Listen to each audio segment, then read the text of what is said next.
10 तारखेच्या अधिवेशनामध्ये ही कर्जमुक्तीची घोषणा निश्चितपणे होईल।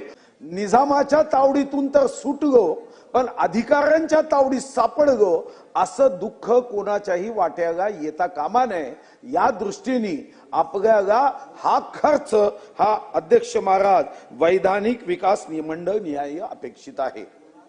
यामध्ये आपण शेतकऱ्यांच्या दृष्टीने अभिभाषणामध्ये महामहिम राज्यपाल महोदयांनी शेतकऱ्यांच्या हितासाठी केलेल्या काही योजनांना स्पर्श केला, पण अध्यक्ष महाराज आज महाराष्ट्रामध्ये आपल्या एकूण ग्रॉस स्टेट डोमेस्टिक प्रोडक्ट मध्ये कृषी क्षेत्राचं योगदान कमी आहे आणि 2011च्या लोकसंख्येनुसार विचार केला तर महाराष्ट्रामध्ये सर्वात मोठा रोजगार देणारा म्हणजे साधारणतः 4,55,00,000 रोजगार 2011च्या लोकसंख्येमध्ये आपण दाखवला, त्यापैकी 2,60,00,000 शेतकऱ्यांच्या शेतीवर अवलंबून आहे।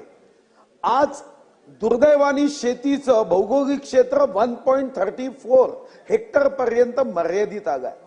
शेतकऱ्यांना सर्वात मोठी मदत ही शासनाच्या वतीने करावयाची असेल तर ती कर्जमुक्तीची आहे। त्याला पुन्हा एकदा या बोझ्यातून मुक्त केलं पाहिजे, या ओझ्यातून मुक्त केलं पाहिजे। आणि खरं तर आपण राज्य सरकारचा मॅनिफेस्टो देतानाच या संदर्भामध्ये आपली भूमिका स्पष्ट केली की आपण कर्जमुक्ती देणार आणि मला विश्वास आहे की आपण रघुकुल रीत सदा चली आई प्राण जाय पर वचन न जाय।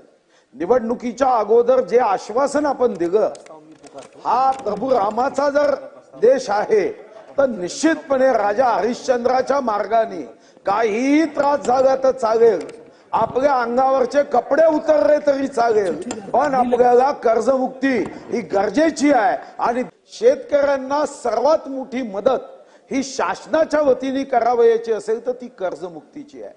त्याला पुन्हा एकदा या बोझ्यातून मुक्त केलं पाहिजे, या ओझ्यातून मुक्त केलं पाहिजे।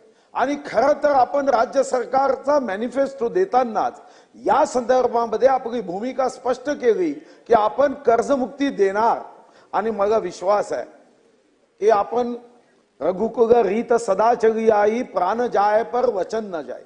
निवडणुकीच्या अगोदर जे आश्वासन आपण दिलं, हा प्रभू रामाचा जर देश आहे तर निश्चितपणे राजा हरिश्चंद्राच्या मार्गाने काही त्रास झाला तर चालेल, आपल्या अंगावरचे कपडे उतरले तरी चालेल, पण आपल्याला कर्जमुक्ती ही गरजेची आहे। आणि 10 तारखेच्या अधिवेशनामध्ये ही कर्जमुक्तीची घोषणा निश्चितपणे होईल, हा माझी अपेक्षा आहे।